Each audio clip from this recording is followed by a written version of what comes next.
कार्यक्रम में विराजमान सभी जम्मू वासियों, मंच पर उपस्थित भाई प्रकाश नेमराजे जी, डॉक्टर अनिला जी, मोहन सिंह जी, मैडम सुनीता शुभा जी, श्यामलाल जी, मैडम डॉक्टर सुनीता, आपकी वैसे नाम दिया था। बहुत अच्छा नाटक की प्रस्तुति हुई। सावित्रीबाई फुले जी के योगदान के बारे में, उसके लिए सावित्रीबाई फुले स्कूल की प्रधानाध्यापिका डॉक्टर सुनीता जी, मैं बहुत बधाई देना चाहूँगा। बच्चों ने भी, और जो छत्तीसगढ़ से मैडम आई हैं, क्या नाम उनका? यदु। पूरे देश के लोगों को जोड़ने में प्रकाश जी का बहुत बड़ा योगदान रहता है और मैं प्रयास करता हूँ कि सभी कार्यक्रमों में आऊँ। और इनका कार्यक्रम भले ही छोटा हो, लेकिन जो लोग शामिल होते हैं वो एक आदमी 1.25 लाख के बराबर होता है। श्यामलाल जी अकेले सर, उन्होंने थोड़ी सी देर में इतनी अच्छी मीटिंग अरेंज की और ऐसे क्वालिटी के लोग थे, इतने सीनियर अधिकारी सब लोग आए और बहुत ही मान सम्मान के साथ वार्ता की। तो एक अपने आप में अनप्रेसिडेंटेड अभूतपूर्व अनुभव हुआ कल शाम। उसके लिए मैं श्यामलाल जी को भी धन्यवाद दूंगा। भाई, छोटे भाई हमारे तो बच्चों के बराबर हैं, मिस्टर शर्मा, असिस्टेंट प्रोफेसर, आपने बहुत अच्छी बातें एजुकेशन और हिंदी के संबंध में की।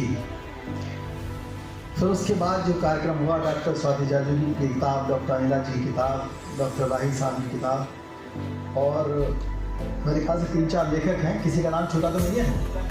अनिला जी का नाम नहीं है, अनिला सिंह, डॉक्टर अनिला सिंह चाड़क और डॉक्टर राही जी, मोहन सिंह जी। आज उनकी किताब नहीं है, डॉक्टर स्वाति जाजू की 2 किताबें हैं। अब वो किताबें तो क्योंकि पढ़ी नहीं तो उसके बारे में कमेंट नहीं कर सकते, लेकिन निश्चित रूप से आप लोगों ने जो जिस तरह के टॉपिक अंदर रखे हैं, मैंने खोल करके देखा, अपने जीवन के मौलिक संघर्ष को और उससे जुड़े हुए विषयों को आपने लिखा है और मुझे पढ़ने का मौका मिलेगा। मैं आप लोगों को लिखूंगा भी कि आप लोगों ने जो योगदान दिया है हिंदी के लिए, वो बहुत अविस्मरणीय है और आगे आने वाली पीढ़ियां उससे लाभान्वित होंगी। हिंदी दिवस की आप सब लोगों को बधाई हो। दूसरे प्रदेशों में जब जाते हैं अधिकतर तो प्रयास यही करते हैं कि अंग्रेजी में ही भाषण दें, लेकिन आज तो एक अपराध बोध होगा अगर अंग्रेजी में बोले, तो उसके लिए मैं क्षमा चाहूँगा अगर किसी को हिंदी नहीं समझ में आती है। मैं नहीं, आज तो नहीं बोल सकते, आज तो अपराध हो जाएगा।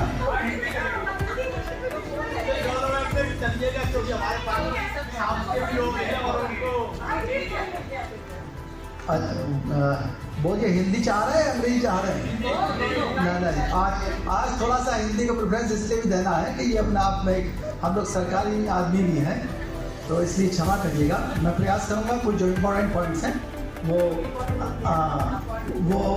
इम्पोर्टेंट पॉइंट्स अंग्रेजी में बता दिए जाए सब लोगों को। देखिए, जो हिंदी लैंग्वेज है, हिंदी भाषा, अगर आप ये माने कि हिंदी का किसी से प्रतियोगिता है और हिंदी का मतलब यह है कि अंग्रेजी ना सीखो, बोली ना सीखो, क्षेत्रीय भाषा ना सीखो, ऐसा नहीं है।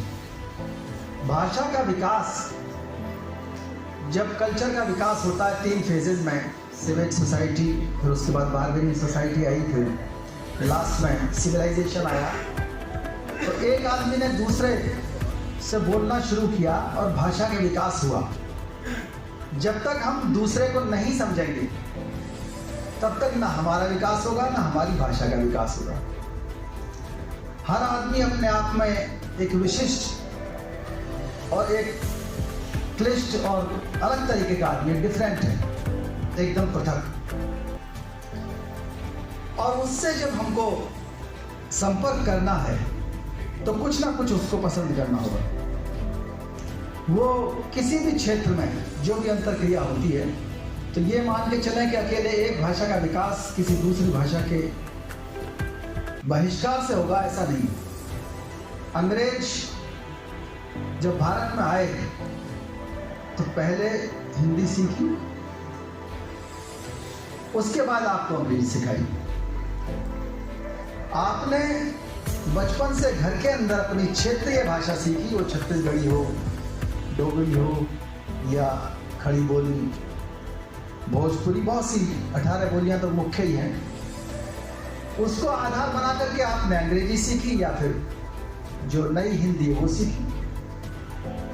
और अंग्रेजी सीखने वालों ने तीनों भाषा सीखी।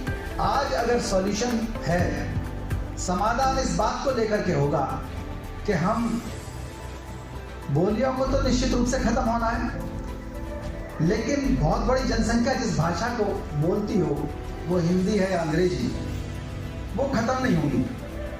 जो कंप्यूटर पर ले ली गई, निश्चित रूप से उनका अस्तित्व रहेगा, उनका विकास होता रहेगा। अगर हमने शब्दों को अलग करना शुरू कर दिया तो क्या होगा? हमारा नुकसान होगा।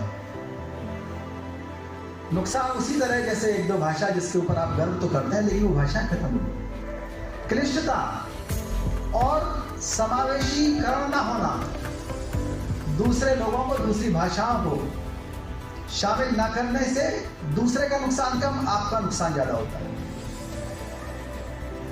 उर्दू आई और बाजार की भाषा बनी और उसने इतनी ज्यादा जो शब्दकोश है उसको बढ़ावा दिया और उसका लाभ हिंदी को मिला। ये नहीं कह सकते कि उर्दू से कोई नुकसान हुआ।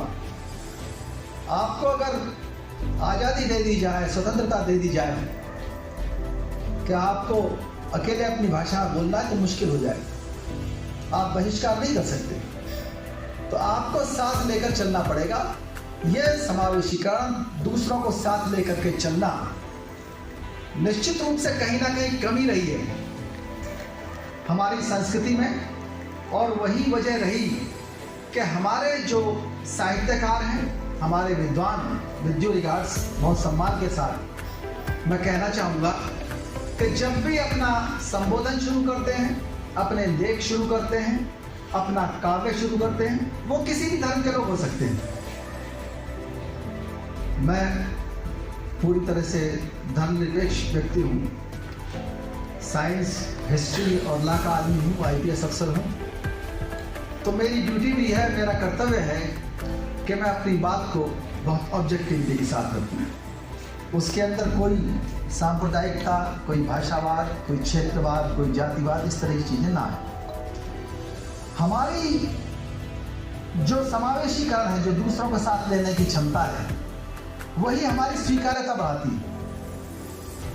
जब हम शुरू करेंगे चमत्कारों से अपनी बात को, जब हम शुरू करेंगे कहानियों से, जब हम शुरू करेंगे अंधविश्वास से, तो हम कमजोर हो जाते हैं। यही अंतर है। बहुत सी संस्कृतियां, अकेले भारतीय संस्कृति की बात नहीं है, और सभी संस्कृतियों ने अपने क्षेत्रों में, अपने देशों में विज्ञान का विकास नहीं किया, इतिहास का विकास नहीं कर पाए, कानून का विकास ठीक से नहीं कर पाए, और संपूर्ण विकास में भी पिछड़े रहे। दुनिया के अंदर आज जो पुस्तकें, जिन्होंने भी अंतरराष्ट्रीय सर्वे को साथ लिया, ऐतिहासिक तथ्यों को साथ लिया, वो पुस्तकें बेस्ट सेलर क्यों हैं? और क्यों सारे विषय पूरी दुनिया के जो यूनिवर्सिटीज हैं आज उनको पढ़ाते हैं? भारतीय संस्कृति की बहुत सी ऐसी चीजें हैं जो विदेशों ने ली हैं, भले ही नाम बदला हो, जैसे कि पीस एजुकेशन है। हमारे यहाँ जो बुद्ध ने सिखाया, महावीर स्वामी ने सिखाया, उनको पीस एजुकेशन के नाम से वो सिखा रहे हैं यूनिवर्सिटीज के अंदर, और कह रहे हैं कि हमें अपनी नई पीढ़ी को सिखाना चाहिए कि दूसरे लोगों के साथ कैसे रहें, how to adjust the descent. ये हमें सिखाना होगा। तो आज आवश्यकता उसकी है। ऐसा नहीं है किसी भी संस्कृति में सारी चीजें अच्छी नहीं हो सकती, सारी चीजें खराब नहीं हो सकती। हमको अपनी बुद्धि की कसौटी को इतना मजबूत करना होगा, इतना परिपक्व करना होगा कि सही और गलत में हम निर्णय करना सीख जाएं। साहित्यकार हमको हो सकता है अपने क्षेत्र की बातें बताएं, कवि हमको हो सकता है अपनी व्यक्तिगत बातें ज्यादा दिखाएं, लेकिन हमको प्रेरणा के लिए किसी भी अंधविश्वास की, किसी भी चमत्कार की आवश्यकता नहीं है। जिस समाज और संस्कृति के लोगों ने प्रेरणा के लिए इतिहास पुरुषों को अपनाया, अपने आइकॉन्स को जो साइंटिफिकली उन्होंने विचार अपने प्रूव किए, वैज्ञानिक रूप से वो सिद्ध हुए, आज उन्हीं की देन है। चाहे इसी कमरे के चारों तरफ देख लीजिए, चाहे हमारी शब्दावली देख लें, चाहे हमारा रहन सहन देख लें, हम नोइंगली और अननोइंगली विज्ञान में विश्वास करते हैं, डायरेक्टली और इनडायरेक्टली। और अगर हम संकीर्णता पे आ जाएंगे तो हमारा नुकसान होगा। मिलेज कंसेप्ट आपने एक सुना होगा। मिलेज कंसेप्ट कहलाता है कि जो बाहर से आए, बाहर का विचार, उसको बहुत ज्यादा पसंद करने की आवश्यकता नहीं। अगर कोई व्यक्ति विदेश चला गया तो उसको यहाँ आकर के अपना शुद्धिकरण करना होगा, और उसका प्योरिफिकेशन का जो प्रोसेस है बहुत खतरनाक है, बहुत लोग उसको कर नहीं पाएंगे। और समाज का ठेका कौन लेता है? हमारे माँ बाप भी हैं, हमारे गुरु भी हैं, हमारे जो आइकॉन्स हैं वो भी हैं। हमने आखिर क्या सीखा, हमारे क्या मुहावरे कहते हैं, उनमें हमारे चतुर्लों में, हमारे मुहावरों में, हमारे उपमाओं में, हमारे अलंकारों में महिला का क्या स्थान है? एक शायर ने अभी कविता पढ़ी, पुराने दिनों की याद कर रहा था, और वो कह रहा था कि पुराना जमाना बहुत अच्छा था, कुत्ता भी अपने हिस्से की रोटी खा जाता था, नंदू को भी एक रोटी मिल जाती थी। नंदू वहाँ स्वच्छकार समाज का आदमी था। अगर आप ऐसे समाज और परंपराओं की तारीफ करने लगेंगे कि नंदू की रोटी देना और वो अतीत आपको अच्छा लगेगा, तो क्या उस उसको पास्ट को, उस भूतकाल को आप वापस लाना चाहेंगे? क्या वो आपका ड्रीम है? वो आपका ड्रीम नहीं हो सकता। वो भविष्य में आपको भी कुछ नहीं देगा। तो ऐसा साहित्य जो उन पुराने दिनों की याद करे, जो साइंटिफिक डेवलपमेंट के खिलाफ है, वो आपके किसी काम का नहीं। आप सेपियंस जब पढ़ेंगे, युval नोआ हरारी की किताब है, उसके अंदर 3 फेजेस में रिवॉल्यूशंस को दिया हुआ है। पहला फेज 70,000 साल पहले आया और उसने कॉग्निटिव रिवॉल्यूशन किया। हाथ, पैर, आंख, नाक, इस सब की मदद से कोई काम करना सीखा। 12,000 साल पहले एग्रीकल्चर रिवॉल्यूशन हुआ, एक जगह रहना शुरू किया, दौड़ते दौड़ते थक गया था। 500 साल पहले इंडस्ट्रियल रिवॉल्यूशन हुआ, और उसके बाद बहुत सारे लोगों को रोटी, कपड़ा, मकान, शिक्षा, स्वास्थ्य, बहुत सारी समस्याएं हल होने लगी। उसी बीच मजदूरों का हाल खराब हुआ, कानून का भी परिवर्तन हुआ, पूरी दुनिया के अंदर साम्राज्यवाद आया और बदलाव भी शुरू हुए, रिफॉर्म्स आए। और यहाँ तक कि भारत जैसी जगह में, जहाँ हम तारीफ करते हैं उन लोगों की, उन आइकॉन्स की, जो चमत्कारों से शुरू होते हैं, चमत्कारों से पैदा होते हैं, निश्चित रूप से उनकी परंपराओं में अगर जाति भेद और लिंग भेद की बात करें तो उसने समाज को कमजोर किया, और उसके बिना पूरा साहित्य कहीं शुरू नहीं। उसने इतना कमजोर किया, बुद्ध को खत्म कर दिया, महावीर को खत्म कर दिया, कबीर को खत्म किया, ज्योतिबा फुले को चढ़ने नहीं दिया, भारतीय संविधान को पचा नहीं पा रहे लोग बाग, पूर्ण वर्ण व्यवस्था को लोग बाग रीस्ट्रेंथन करना चाहते हैं। निश्चित रूप से पूरी दुनिया एक समतामूलक समाज की तरफ बढ़ रही है। Universal declaration of human rights charter के अंदर वो सब चीजें दी गई हैं जो अधिकार मानवाधिकार कहलाते हैं, और वो उन सबका स्वागत हर क्षेत्र में, हर भाषाई क्षेत्र में, हर देश, हर समाज को करना चाहिए। वो एक अपने आप में एक ऐसा दस्तावेज है जिसको पूरी तरह से भारतीय संविधान के अंदर शामिल किया गया। जब हम बात करते हैं कि हम अंग्रेजी भाषा पे गर्व क्यों करें, क्यों उनका बहिष्कार ना करें, हर चीज अपनी है उसी की तारीफ करें, ये एथनोसेंट्रिज्म कहलाता है सोशियोलॉजी और एंथ्रोपोलॉजी की भाषा में। एथनोसेंट्रिज्म का मतलब है whatever we have, that is the best, ours is the best. It includes that we have to boycott the traditions of other cultures. ये आकर के चेंज होता है, it becomes ethno-nationalism, which is a negation of equality, equity and human rights. हम उसको नकार देते हैं एकदम से। वही मैकाले जिसको हम पानी पी पी करके गाली देने लगते हैं, उस मैकाले का एक स्टेटमेंट सुनेंगे आप आश्चर्यचकित हो जाएंगे।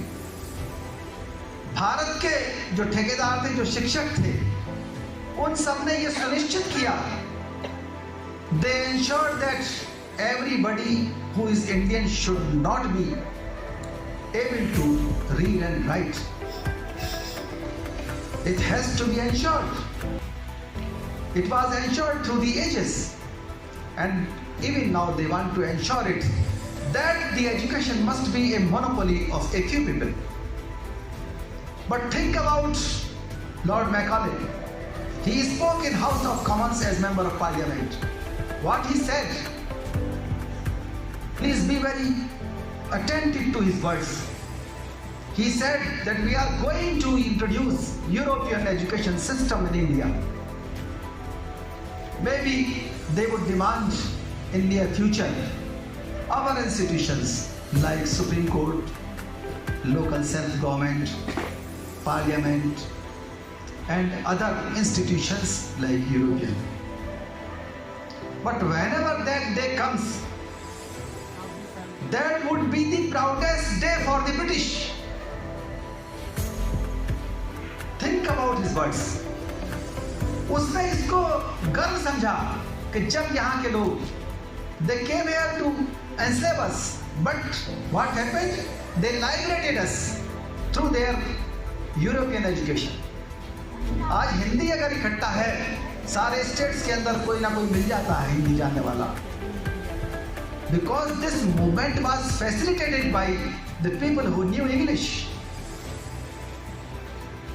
केरला हो, चाहे जम्मू कश्मीर हो, चाहे ईस्टर्न स्टेट्स हो, कोई भी हो, हम इस सहारे जाते हैं, at least some of them must be knowing English language.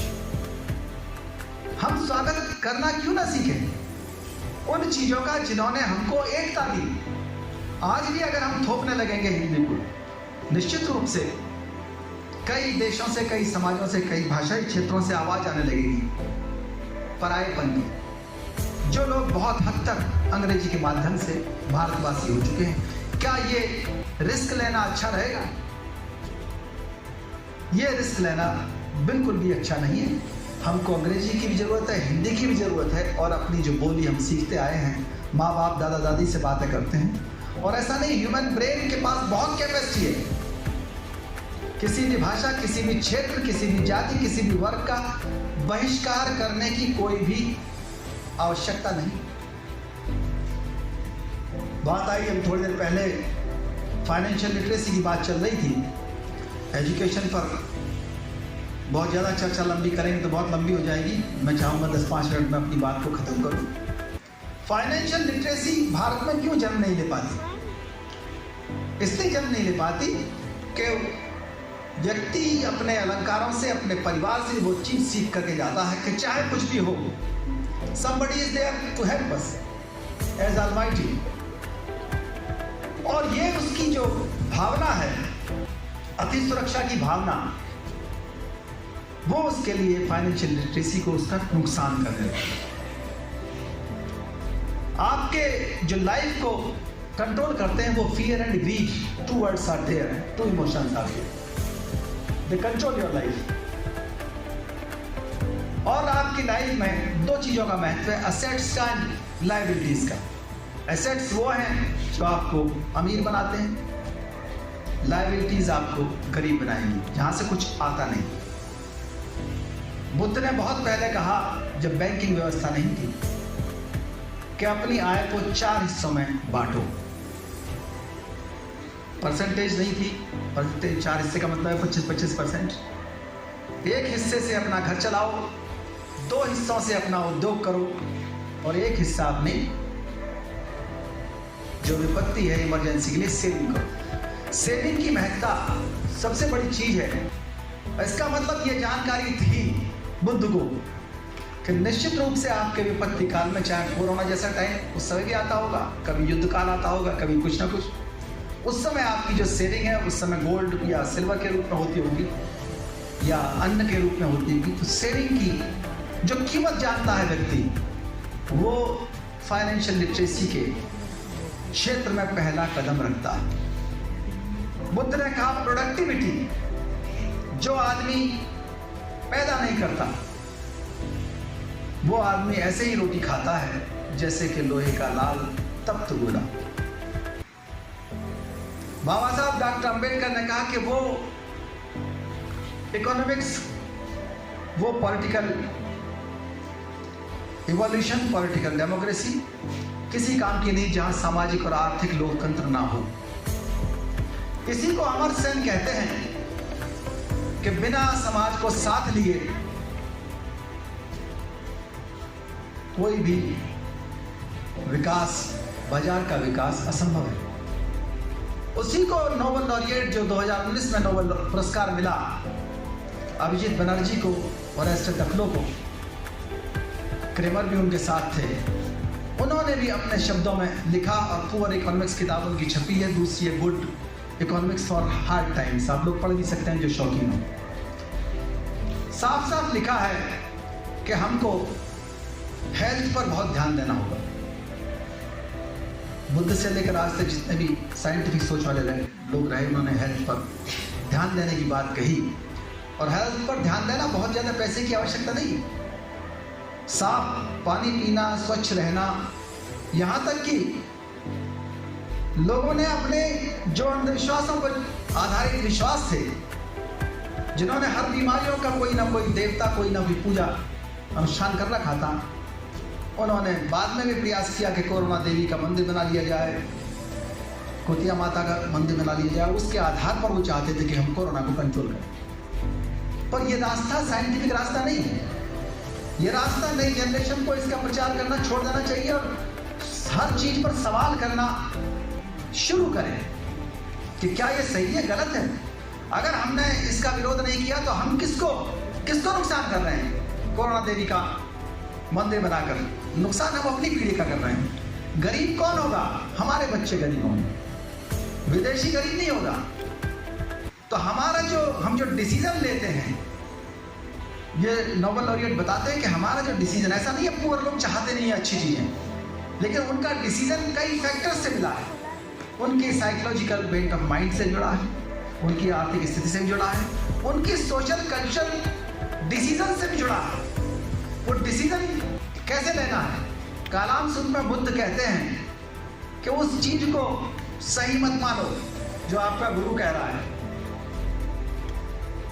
उस चीज को भी सही मत मानो जो किताब में लिखा हुआ है, उस चीज को भी सही मत मानो। कोई आदमी बहुत आकर्षक है, बहुत खूबसूरती से बात कर रहा है, पीपीटी बनाया, हर चीज पेश कर दी, अपने अनुभव से, बुद्धि की कसौटी से, साइंटिफिक सोच के साथ, और ये देखो कि क्या उस रास्ते पर चलकर वरिष्ठ लोग, ज्ञानी लोग, विज्ञानी लोग आगे बढ़े हैं।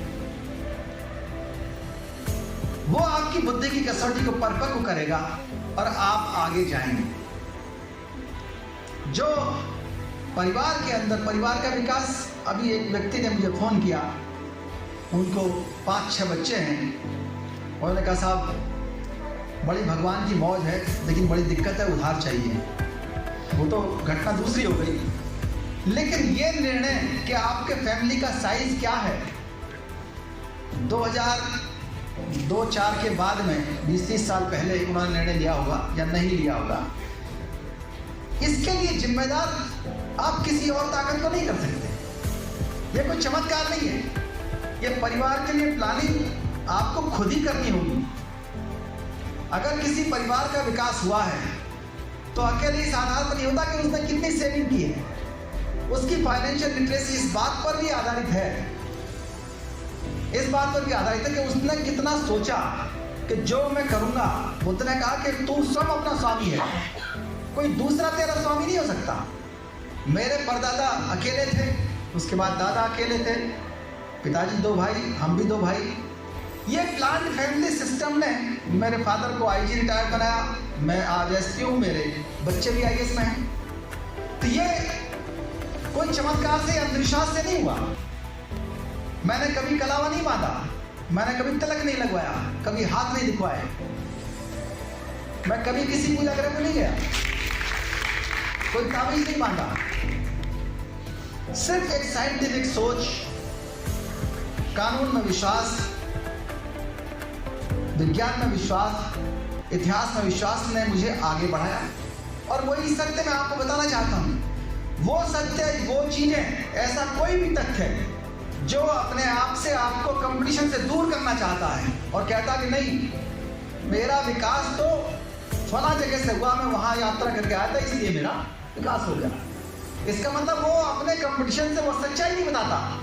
उसने कहां कुछ तो जो अंडरकरेंट की चीजें हैं वो पता नहीं बताएगा किसी को कि मैं कितने घंटे रात में पढ़ता था, मैंने कौन से विषय लिए थे, मैंने कहाँ कोचिंग सेंटर किया था। हमारे एक रिश्तेदार थे होम सेक्रेटरी, वो जाकर के नए बच्चों को भूत की कहानियां सुना रहे थे। मैंने कहा आप IAS अफसर हैं, आप बताओ इनको कौन से विषय लेने चाहिए, कहाँ पढ़ना चाहिए, कहाँ कोचिंग लेनी चाहिए, किन लोगों से सीखना चाहिए, और आप इनको भूतों की कहानियां सुना रहे। भूतों की कहानियों से विकास नहीं होता, प्रयास करने से और सही प्रयास करने से विकास होगा। कोई भी चमत्कार या कोई भी अंधविश्वास अगर आता काम करने के लिए, तो निश्चित रूप से आज हमारे रुपए की कीमत ऐसी नहीं होती जो आज चल रही है। पीस कहां से आती है? पीस तो जब स्वस्थ रहेंगे तब आएगी ना। अगर आप ये सोचेंगे वैक्सीन से कुछ नहीं होने वाला, वैक्सीनेशन के ऊपर यही नहीं, बहुत से लोग अमेरिका इंग्लैंड में वहां भी विश्वास नहीं है, उनको भी लगता है कि हाँ वो ऑटिज्म की बीमारी हो जाएगी। उदयपुर में वैक्सीन का कार्यक्रम शुरू किया गया और ये नोबेल लॉरिएट मियां बीवी दोनों 18 कंट्री घूम करके उदयपुर पहुंचे और वहाँ सेवा समिति के नाम से एक NGO बना हुआ, वो वैक्सीन बांटता था। तो 6% लोगों ने वैक्सीन लगवाई, लेकिन उन्होंने नजिंग शुरू की। नजिंग का मतलब होता है कुछ इंसेंटिव देना। उन्होंने कहा कि हम उस आदमी को जो वैक्सीन लगवाएगा अपने बच्चों के, हम उसको जो ड्राई बीन्स हैं वो देंगे, और जो पूरी वैक्सीन लगवा लेगा तीनों, उसे हम सारे वैक्सीनेशन के बाद एक सेट देंगे स्टील की प्लेट्स का। तो वो 38% हो गया। ये नजिंग, ये एक एक्सपेरिमेंट है और उन्होंने इसको मान लिया।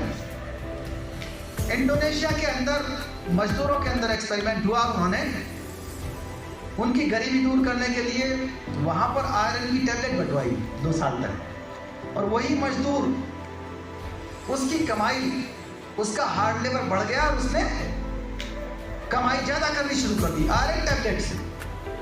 इंडोनेशिया जो केन्या है, केन्या के अंदर लोगों को मलेरिया बहुत होता था, मजदूरों को। कैसे गरीबी अमीरी में बदलती है, कैसे स्वास्थ्य का असर पड़ता है। केन्या के अंदर इनकी जो वाइफ है नोबेल अभिजीत बनर्जी की, वो हमेशा उनके काम में साथ रहती है। उन्होंने केन्या में एक्सपेरिमेंट किया कि मलेरिया ज़्यादा होता है तो मच्छरदानी बांटनी शुरू की। पहले मच्छरदानी फ्री में बांटी, फिर लोगों को आदत पड़ गई और मच्छरदानी लोग खरीद करके यूज़ करने लगे, और मलेरिया आधा हो गया, जिससे करीब 80 लाख लोगों की जान हर साल बची। तो ये साइंटिफिक सोच वाले देश जैसे जैसे अपनाते हैं उन चीज़ों को, साइंटिफिक प्रैक्टिसेस को, अपना समय, धन, ऊर्जा उस पर खर्च करते हैं, तो वो आगे बढ़ती है चीज़। इसलिए हमारा जो रास्ता है भारत के लिए, वो साइंस का रास्ता ही बचाएगा। रॉबर्ट कियोसाकी ने किताब लिखी रिच डैड पुअर डैड। लोगों ने कहा, कियोसाकी ने बताया कि नहीं, गरीब जो है निश्चित रूप से अमीर हो सकता है, अपनी सोच में परिवर्तन करे।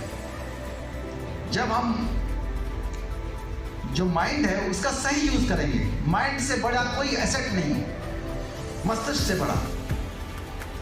सारी चीजें खत्म हो सकती हैं, लेकिन आपका जो ब्रेन है वो आपको कहीं ना कहीं उस चीज को वापस ले आएगा। आप हो सकता है ATM भूल गए हों, अगर दिमाग में याद है ATM कार्ड का नंबर या कुछ ना कुछ, वो लास्ट में कितनी भी बाढ़ आ जाए, कितना ही भी आगजनी हो जाए, अगर आप जीवित हैं, आपका माइंड ठीक है, तो आप उसको रिगेन कर सकते हैं। तो ये ऐसा साहित्य जो आपको आर्थिक प्रगति दिलाएगा, ऐसी चीज़ें जो सामाजिक प्रगति दिलाएगा, जो लिंग भेद से मुक्त कराएगा, दंगाई संस्कृति से दूर करेगा और दुनिया के रास्ते खोलेगा, वो सारा साहित्य आपके काम का है। वो भाषाएं जो आप लेकर चल सकते हैं, कोई आवश्यकता नहीं है कि आप रेलगाड़ी के लिए क्या बोलते हैं, कौन सी धूम्रवाहिनी शब्द यूज़ करें। रेल नौबत गामनी शुरू करें, कोई आवश्यकता नहीं है। उन चीज़ों को वैसे ही लीजिए जैसे हवा पानी पर किसी का जोर नहीं चलता, उसी तरह से भाषाओं पर भी जोर नहीं चलता। जब लोग मिलेंगे जुलेंगे तो आपस में एक दूसरे से शब्दावली भी सीखेंगे, प्यार भी करेंगे, इंटरेक्शन बढ़ेगा, इंटर मैरिज बढ़ेगी, लव मैरिज भी बढ़ेगी, लव भी बढ़ेगा और ब्रदरहुड बढ़ेगा। जो ह्यूमन राइट्स हैं वो भी बढ़ेंगे। आर्थिक प्रगति अपने आप में सब कुछ नहीं है। लास्ट में जो गुड इकोनॉमिक्स और हार्ड टाइम्स की बात कही है कि सरकारी असिस्टेंस तो चाहिए लोगों को अमीर बनाने के लिए, लेकिन ऐसी इकोनॉमिक्स बैड इकोनॉमिक्स है जो सिर्फ जीडीपी की बात करती है। गुड इकोनॉमिक्स क्या है? जो लोगों को साथ लेकर चलने की बात करती है, सबके विकास की बात करती है, सबके हिस्से की बात करती है, समावेशन की। हाँ, मेरा ही घर नहीं है, मेरी पत्नी का भी, मेरी माँ का भी, और निश्चित रूप से आप जो काम कर रहे हैं, बहुत से ऐसे लोग आपके सामने आ जाएंगे जो अपनी माँ बहन बेटी को अधिकार नहीं देना चाहते, वो अपने पड़ोसी गरीब को क्या अधिकार देना चाहेंगे? गलत तो नहीं करा? ऐसे लोगों से आप संघर्ष कर रहे हैं जो अपनी बेटी को अपने बेटे के बराबर अधिकार नहीं देते। डॉटर्स डे तो मना लेंगे, अच्छी बात है, डॉटर इंडिया डे कोई मनाता है? जबकि डॉटर इंडिया डे मनाने लगे तो डॉटर्स डे तो अपने आप हो गया ना, क्योंकि डॉटर दूसरे की तो आपके यहाँ है, अपनी आपकी डॉटर है ही नहीं वहाँ, तो उसको मनाने सिखा दे क्या है? तो असली डॉटर इंडिया डे ही विमेन एम्पावरमेंट है। साइंस से ही आप आगे बढ़ेंगे, इतिहास की जानकारी से ही प्रेरणा लेंगे। जब तक आप इन चीज़ों को, इस रास्ते को नहीं अपनाएंगे, वो रास्ता जो अंधविश्वास की तरफ ले जाता है, चमत्कार की तरफ ले जाता है और ये बताता है कि आपका जो पूर्व काल था वही गोल्डन पीरियड था, वो गोल्डन पीरियड नहीं था। Golden period is yet to come. जो भविष्य है वो हो सकता है आप मंगल ग्रह पे जाएं, हो सकता है आप लाइट स्पीड से चलना शुरू कर दें, but that will be possible only on the basis of scientific approach. बहुत बहुत धन्यवाद। बहुत लंबा भाषण हो जाता है मेरा, उसके लिए क्षमा चाहूँगा। बातें बहुत सारी हैं, लेकिन इतना समय मैं ले लेता हूँ कि आधा कार्यक्रम वाले परेशान होने लगते हैं। नहीं, अब नहीं, और वक्ताओं को भी जाने। मैं भी चाह रहा था कि मैं जल्दी यहाँ से जाऊँ ताकि एक दो स्थान ऐसे हों जो मुझे याद रहे। आप लोगों की तो याद रहेगी सब लोगों की। आपकी बातें भी, कुछ देर और बैठूँ मैं, उसके बाद निकल करके जो जम्मू की धरती है उसको मैं नमन भी करना चाहूँगा, एक दो पॉइंट देखना चाहूँगा जो खास तौर से ऐतिहासिक है। बहुत बहुत धन्यवाद। जय भीम, जय भारत।